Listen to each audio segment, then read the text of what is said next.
Hello, welcome to Crafts for Kids. I'm Jan, and today's project is a centerpiece for the Thanksgiving table. I adore this holiday.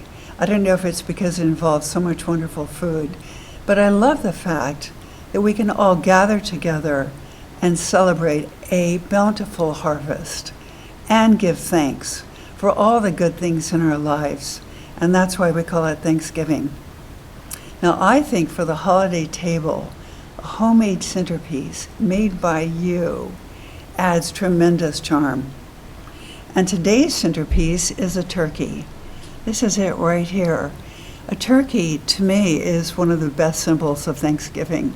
And this one is made from a recycled cereal box. And I'll show you exactly how to do it. So for the materials, we need a cereal box. It can be large or small. We need 1-inch strips of stiff paper, and I use yellow, orange, and red, as you can see in the tail feathers. You can use any colors you like.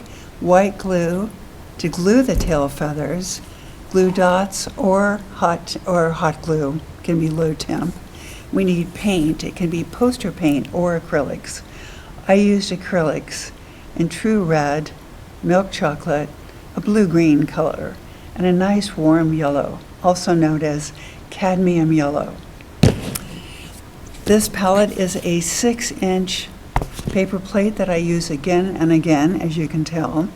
We need a brush or two. We need a pencil. Large scissors are good. You can use any kind. And decorative scissors are a nice option to add a detail to the feathers. That is optional. And we need a scrap of paper to make one pattern for the wing, 3 inches across by 6 inches down. And we're going to fold it to make the pattern and cut it, and I'll show you how to do that.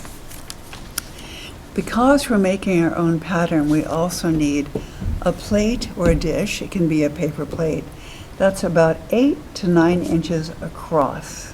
That means the diameter of it. Mine is 8.5 inches, so it really is right in the middle. And for the tail feathers, we need something that's about 6 inches across. This paper plate works beautifully. And then for the head, we need something. It can be a bottle cap. This is from a coffee pot. That's about 2.5 inches across. These are all approximate measures. And then we can get started. So here's how we do it. We take the cereal box and we open it as carefully as we can. We don't cut it open because we need every square inch of this. So I'm going to open it and show you what we do. Now I'm going to place this direction and work flat. And you'll see that it wasn't easy to open this box, but I did the best I could. And you do want to notice where the fold lines are. And this has several fold lines because we're going to use them to our advantage. The turkey is flat on the bottom so that it can stand up. And the tail feathers are also flat. So we're going to work with the folds. So here's the first thing we'll do. I'll take a pencil and take the biggest dish and place it about 1 inch below the fold. I actually marked it with a ruler. You don't have to, you can just do your best guess. And then I trace around it with a pencil. And this is the body of the turkey. And then I've gone over all my lines with a marker just so that you can see it. But you don't need to do that. The next thing I do is take this smaller piece for the head, and I'm going to trace around that with a pencil. And there is the head. And at this point, I draw a triangle for the beak, and I stop it just at the fold line, so the beak doesn't go over the fold. And then I draw a teardrop shape for the wattle. But you can draw a lumpy wattle if you want. You can draw any wattle you like. You can draw an eye if you wish. The next piece is the tail. And this is where the tail feathers will be glued on. This is the 6-inch dish. And I've just drawn a little line 1 inch below the fold line. And then I trace around this. And that is the tail. Now I'm going to show you how to make a wing pattern. And I'm working large, medium, small, smallest. And that's the way to fit all these pieces in a pretty tight area. So I take this 3" by 6" piece of scrap paper and fold it in half. I'm going to make a teardrop shape. So to do that, I start with a point here, and I just kind of round it like that. Now that's going to be a little hard to see, but when I cut it with scissors, you can get an idea of how it looks. And you don't have to draw it first. You can just start cutting. And then we open it up, and it makes this sort of shape. Now if you like that for a wing, that's good. If you think that's too pointed, you can trim that down a bit. I think it's a little bit too pointed. So I'm going to take about ½ off and see what I think about that. And I think that's much better. Okay, I like that. So then every turkey has 2 wings. So I'm going to trace around this and then trace around another one. So you have 2 wings. And then the last little bit are the feet. I'm going to go back to this turkey here. This is a 2" high piece by 4" long. And then I make a ½ slit in the middle. I'll talk about slits in the middle. And then going back to this turkey, you'll see at the back, it has a tiny little piece that's 2" long by 1" high. And that helps balance the turkey. I'm going to blow on it and just show you that it won't fall over, I hope, too easily. See, it won't fall over because it has that little balance piece at the back. Now this turkey is held together with slits. You can glue it afterwards if you wish. So in the main turkey right here, I'm going to draw this give you an idea of the middle with this pencil. This slit is 1 1/4 inches high, and it's a little bit to the left of center because it balances better. I tested about 7 different ideas for this cut. And this is the trickiest one. It's for the tail feather. This is the midpoint of the turkey. You'll see that it started about midway between these 2 pencils and then slanted in a little bit. And this slit is 2" long. So to review that, this one is slightly away from the center. This slit is 1 1/4 inches high, and this slit is 2 inches. The tail has a 1 3/4 inch slit in the middle. That's 1 3/4. The wings have no slits, that's good. The feet have a slit in the middle that is 3/4 inch. And the little balance piece that's 2 inches long has a ½ slit. And we're going to cut the corners off this. I'm going to cut the little tiny one right now out of this. So this is why good scissors are big. I've cut out all the other pieces, but I figure you needed to see where the slit, how the slit is cut. And I'm going to cut through right here just to get this going. Let's see if I got that. Almost. There's a little bit more right there. A little bit more, and maybe a little bit more right here. And that should do it. Now I'm going to set this aside. Now, this piece, I'm going to take this off too. So here is the slit, 1/2 inch. And I'm going to trim the corners of this first. And remember, you don't need to mark this with a pen. A pencil works really well. Okay, now the slit, I'm going to make 1 cut. And then because I want these pieces to fit together, I cut the slit the width of the cardboard. And then I take this, and this is the hardest one. I'm showing you the most difficult one. Where you want to take this little piece after you've cut it. There it is. I don't know if you can see that. but then you just rip it off, and that works just fine. And that's the little balance thing. So we're going to paint these. Now I have taken, we start with a big one. I always start big and then work to small. Here is the turkey. I painted it on both sides to save time, because you don't want to stay here for a couple days, I'm quite sure. But I will finish painting it, just so you can get an idea. And I always shake the paint. I do it every single time, because paint is a combination of materials. And it's just a good practice. I don't need a lot of paint, just a little bit. And I love this blue-green, but you might like a different color. So I always work on scrap. This is an old cardboard box. So I don't paint the table, because that's not such a good idea, isn't it? I don't think your family would be too happy about that. But it's just fun to paint. Now on this side that doesn't have any printing, the paint goes a lot smoother. Just, you can work with it a lot more evenly and quickly. But you'll see that on the painted side, you might have to put 2 coats. And it is fun to paint this. These are all pretty big areas. And as I mentioned before, you can use any colors you like.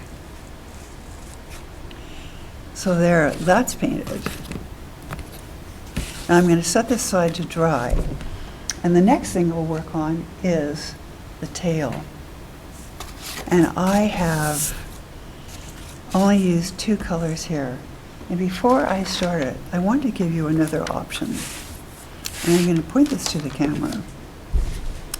If you want to make the turkey totally out of the cereal box, you can do that. So what I did was I used this 6-inch plate, and added the 1-inch mark. Put the plate on the 1-inch mark and then traced around it, just like I did for the other turkey tail. And then drew the line at the 1-inch mark above, so that's 1 inch here. And then I added scallops. You can add points if you want. These represent feathers. And I did it all around this. And then I connected each indentation to the center. Now this represents a piece of the cereal box. This is an alternative. Then after you draw all the feathers, you can paint them the colors you like. And because it really comes down to a fine point here, I just drew a half circle right here. You can paint. Now you still need the slit right here. But that's an alternative tail if you want to make this turkey all out of one box and no additional feathers. Another idea, and this is for a really young kid, or not, is to color the whole cereal box before you glue it, or before you cut it out and then put it together. You'd have to do both sides. So it can just be a mad painting. So it turns into a very graphic turkey. Now, back to the turkey the way that I did it. These feathers are 1 inch, and they have been cut with these decorative scissors, and I'll show you how to do that. You take 1 strip of paper, and I cut sort of a round tip to it, like that, because I think it adds a nice detail to the feather. And then I cut this to 5 inches for the top feather. I didn't use orange, I used orange, not yellow, but this is just good for the demonstration. And I'll show you how I painted this too. See if there's any paint left on this. I'll add a little bit more paint. I think turkeys in real life, their feathers have a nice contrast to the end of the feather. And you can either paint this like this. See, that's all you have to do to add a contrast to it. And you can paint it up in the air, or you can place it on paper and paint it if you like. So I'm going to set that aside too. So now I have made these already. The orange ones are 5 inches long, and the red ones are 4 inches long. And I used 6 or 7 per side. So I've got 6 here. I've actually got 7. And this is how I do it. This is the slit. We have to keep that open. So the first one I'm going to do, I've worked this out so it makes a nice curve. I glue the bottom one first. And I have trimmed these down just a little bit so they look like a feather, but that's optional. I'll take one and then glue it right here so it doesn't cover the slit. It just sort of sets the mood. Then I'll take another feather and glue it vertically. And this helps give you an idea of where to put the feathers. I also painted a little bit of brown underneath, so in case the brown is peeking through, it doesn't show. Now I'm going to see what I think. I'm just going to eyeball these and not glue them yet.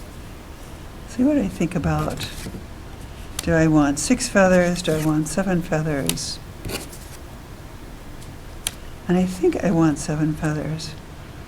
And if you can see that, it's a pretty nice curve.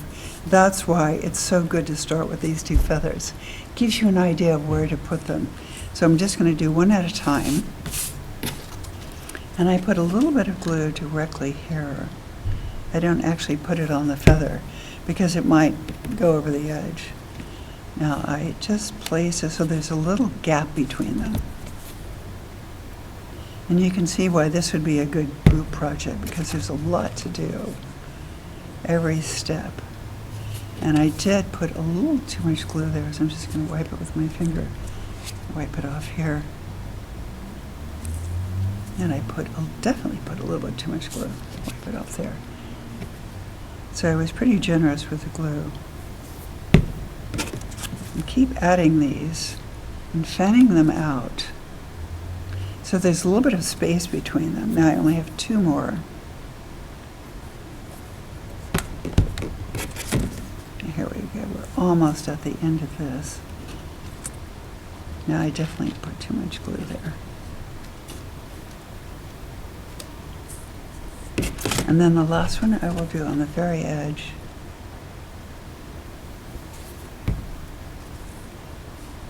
And the good thing about using white glue is you can move these a little bit. And I think there gives you an idea. So that's 1, 2, 3, 4, 5, 6, 7. Now, I would normally let that dry, but I'm going to continue, and it's pretty much I recommend letting this dry, but I'm going to continue. So you can see the next ones. These are red, and these are 4 inches. Again, I'll put it at the bottom straight, because that does give you an idea of how to place them. And again, I repeat the same thing here. I do this one straight up, meeting the other one. And then I have 3 left, because I think 1, 2, 3, 4. I'm missing one. Oh dear, where did it go? I'm definitely missing one, but I hope you get the idea.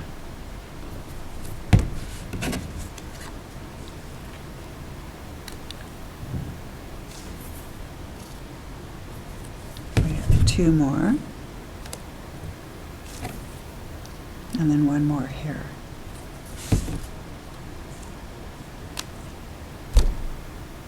Actually, I'm not missing one. So you get the idea, I hope. And what I do is after this dries a bit, I put a heavy book on top, just so it goes nice and flat. So that is the tail. I'll set this aside to dry. I'll put this over here like that. And the next thing are the wings. And I've already done this, I've painted them.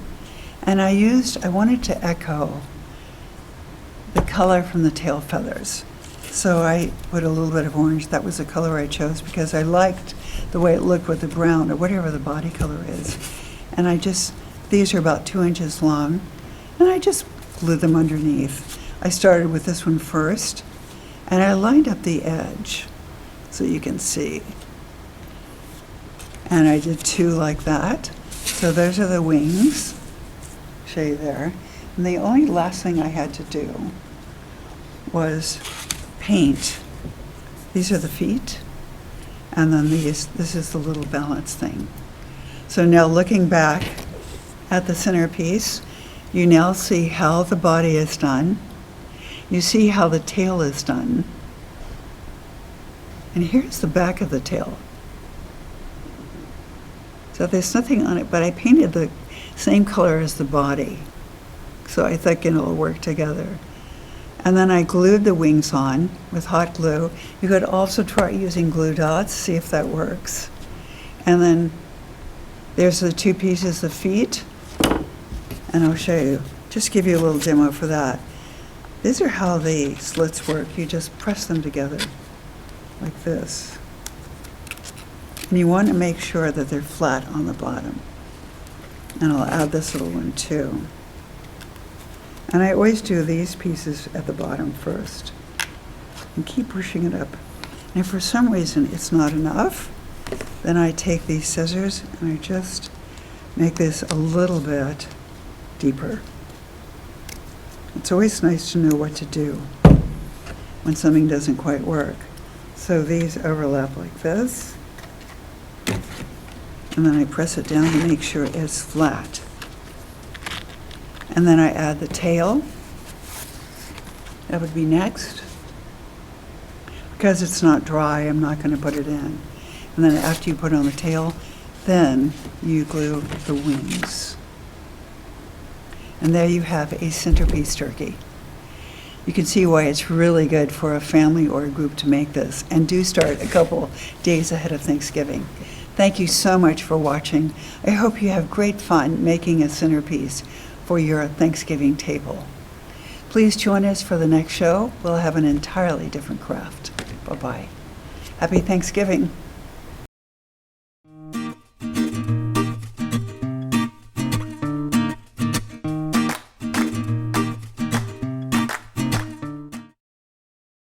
Hello, welcome to Crafts for Kids. I'm Jann, and today's project is inspired by Indian corn. This is a photo of it. Look at all the colors that nature gives us. Dark burgundies and navies, yellows and oranges, blue corn. I mean, I'm just fascinated by how gorgeous this is. Now, this corn is much different from the corn that we know and eat, usually during the summer. It's hard, and for us, it's usually decorative. I love the way it looks. So we can make our own beaded Indian corn. And here are 4 ideas. You can see, like in the photograph, very different colors. These are made with pipe cleaners and pony beads. Now you might wonder what a pony bead is. Well, it's just a name that's been given. It's a medium-sized bead. And legend has it that several hundred years ago, European traders brought these beads, they were glass, and carried them on ponies to the Wild West, where they were sold and traded. Now, this is the legend. I don't have any proof of this, but I think that's what happened. And they're still to this day called pony beads. Anyway, they're very easy to work with. So if you want to add a husk to your beaded corn, I'll show you how to do that. I think it's kind of a nice finishing touch. And this is just made with crepe paper, and it's tied with just a piece of string, which I think is very appropriate for this corn. So I'll show you the materials we need to make these. You're going to have a lot of fun doing this. We need 4 pipe cleaners in any color you like. We need some pony beads, a mix of colors. It's nice to have a mix. And you can see the options here. They're just, it's like snowflakes. No two are going to be alike. And if you want to make husk, we need some crepe paper. I like a dark red. I think that looks good. You might choose something totally different. And then a bit of string to tie it. You could also use ribbon. So to begin this, I will show you. You start with 4 pipe cleaners. I'm just going to put these over here, get them out of the way.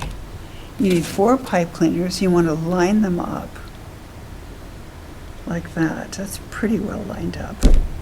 And hold them in the middle. And I take the top one and just wrap it around once, nice and tight. And then I pull this up straight. Or pretty straight anyway. It's not terribly straight. And then you start moving these into a star pattern, because it's easy to put the beads on that way. And they're sort of a star. I still have this lumpy straight one here. That's a little bit better. Okay, I'm going to put this down, and I'm going to work over here because I've already begun this. And you'll just want to string this all day long. So I'll put the beads over here.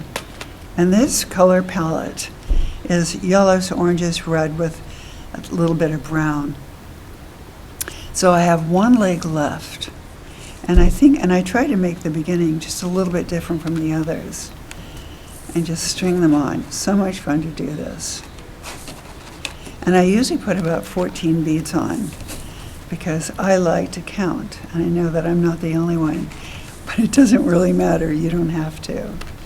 And I'm just sort of alternating the colors a bit. And you'll see that you don't have to plan it. You can just do it once you kind of determine what your color palette is. And I haven't been counting these, but I know when I'm about 2 inches from the end that that's probably sufficient. And it's just, well, there's something sort of hypnotizing about putting a bead on a pipe cleaner. Just super fun. And I'll go back to yellow. And you'll be amazed at how much fun they are to do and the way the colors turn out. So let's count this. 2, 4, 6, 8, 10. I only have 4 more. I like to count by twos for some odd reason. Don't know why. We all have our little habits. And that's certainly one of mine. I think I'll end with a brown. And I think just one more and I'll do yellow. And you don't need glue for this, so that's kind of fun.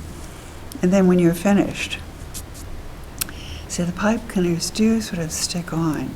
You want to gently bring these up because we're forming the cob. You can give it a little squeeze too. See, that's pretty easy. And then push all the ones that might have slid back up. And you'll see how they're all different lengths. That's why I like to count them. Because if you do it 2 inches from the top, or 1, whatever, they'll all be different. So now, if you feel like you need to add any more at this point, and I do think this one's down a little bit, so I think I'm going to add one more bead to that. And then after you've squeezed it together, especially at the bottom, you hold it and determine which pipe cleaner is the tallest. I think it's this one. And then what you do is you wrap this around all of them, like that, to make the cob. So there you have it. Now you can leave it just like this, or let's make a husk for it.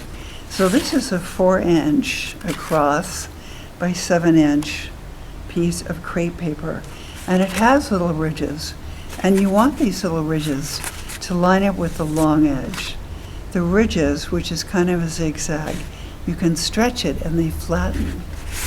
So I'll show you how to do that in a minute. First thing we do is fold it in half, and then we cut the folded edge like this. So then you have 2 pieces, and we're going to fold this in half again. And then I'm going to start at the center bottom, and I'm going to curve it up a little bit to give this a little bit of shape. You can leave the top just flat like that. So then you have 2 pieces, because corn husks have at least 2 pieces. They have many husks. And because these ridges go up and down, we can stretch this a little in the center. And then it'll wrap around the corn cob very nicely. So we just have to do it a little bit. It's kind of fun to stretch this too. Just stretch it in the middle. And then we overlap it a bit. Place this so it meets the end of the cob, somewhere like that. wrap it over, and then tie it with a bit of string. Now these are about 12 inches long, just to give you a rough idea. So I just give it a little tie, and then I tie it into a bow. You can just knot it and trim it off if you like. I'll try this again. Bow. Give it a nice little tug. And then these are rather tight, so I can still stretch it a bit gently so that it looks like that. And there you have your corn cobs. Now there's some fun things to do with this. You can tie several together and then hang it on a door or any place in the house where it's appropriate to hang something. You can individually put them on the table. You might do it in a zigzag pattern. You might do them straight, any way you like. And if you're setting a table, you might place one on top of a napkin. Like every plate has a napkin, and that might be a lovely idea, especially if it's a festive meal like Thanksgiving. So, thank you for watching. I hope you have bundles of fun threading pony beads on pipe cleaners to make Indian corn. Please join us for the next show. We'll have an entirely different craft. Bye-bye.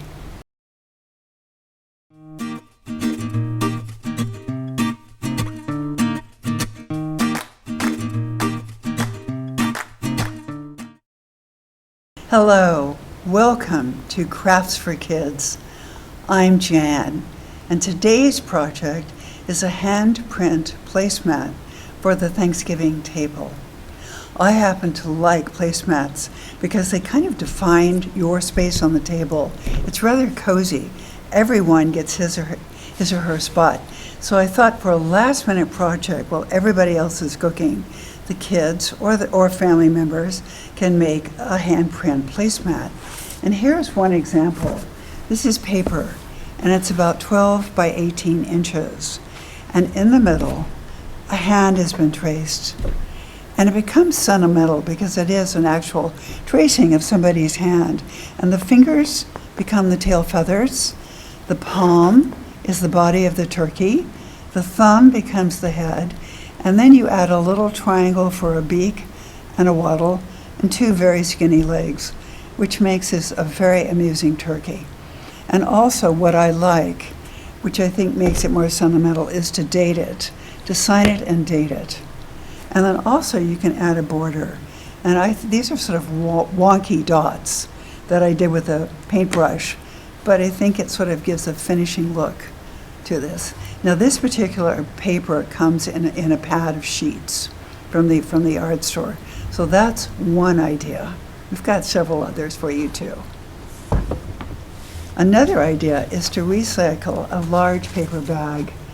It's a very good size. It's almost 12 by 18. And again, I used traditional colors. You can use whatever you like. You can make it neon if that's what you like. And this is a family or a kid with two adults. And these have more feathers because when the hand is traced, the hand was moved slightly and just the fingers were traced again. And then you can paint the feathers with stripes or do it however you like. And again, since I'm very keen on borders, this is just a 1/2-inch border. And I painted each side a different color because I like to do it.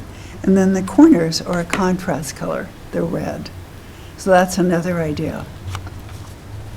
Now, if you don't happen to have that size paper at home and it's Thanksgiving and everybody's coming through the door and you want to do something, another idea is if you happen to have, bond paper or any small piece of paper, you can use it to make a page to color.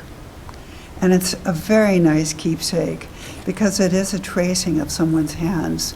It can be grandmom's hands, it can be a kid's hands, it can be anybody's hands. Maybe even the dog, I don't know about that. Now since I traced Emma's hands, I did a left and a right. And the two talking turkeys That's kind of hard to say, two turkeys that are talking. Anyway, with little skinny legs. So I traced around it, two hands. And then this time, I did go over it with a permanent marker. So let me give you some options to color these with. You can use paint, poster paint or acrylics, and if so, you need a brush and some water to clean your brush. Here's more ideas for more colors. You can use paint sticks. I'm pretty new to these. You can use crayons, very old-fashioned approach that works perfectly well, or you can use markers. You know, if you think of anything else, yes, do it. So for this one, I'm going to use the paint sticks. And I like this. I like these because they almost have the effect of paint, but no water is needed. And this is a wonderful thing if there are a bunch of people coloring at the same time. You can just put these in the center of the table, and then everybody can use them. And there's no water to spill. So I'm going to use these right now to color this, just to give you an idea of how they work, since it's so new to me. Now they're a little bit chubby for these small hands, but I'm going to do it anyway. So all I have to do is figure out which end works. You'll see. So I do one color for the body. You don't have to draw it. And you'll see this is probably not as well as a kid would do it, because they are rather thick, but I just want to give you the idea. And I think the two turkeys have very different bodies. So I'll do blue over here. You can see how vivid the color is. And I'm not being terribly careful, but it's kind of fun. It's messy. Messy is good. And I will do, the one thing I keep consistent is a red wattle. I don't know why. And I always like a yellow beak. So you can see it's very hard to stay within the lines. But if somebody else were doing this, say a kid, a very young kid, it would just be so charming. I think I'll do green, a green head on the red. See, and it goes pretty quickly. And I think I'll do a yellow head on this one, like the beak. And then the feathers. And I want them to be different. I want the two turkeys to be a little bit different, so I think I'll use purple here. See how vivid they are?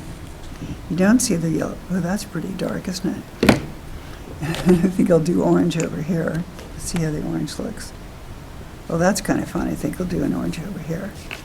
So it's messy and super fun. What shall I do here? I think I'll do green. I'll add a green here and a green here. So that gives you an idea of a fun thing to color. And now, because I like border so much, I'm going to do my famous border and do red here. It's just one more thing to color. And you can see it's very entertaining. And this is a crazy thing I like to do. I like to do cool colors on opposite sides and warm colors on opposite sides. It's just a little quirk that I do. You can do it any way you want, but I actually had a purpose. So there you go. That's a coloring page. Emma signed it ahead of time, and the date is on there. And that makes it a very dear memento of the day. So I hope you have fun making your own handprint placemats. Thank you so much for watching. Please join us for the next show, because the project will be entirely different. Happy Thanksgiving. Bye-bye.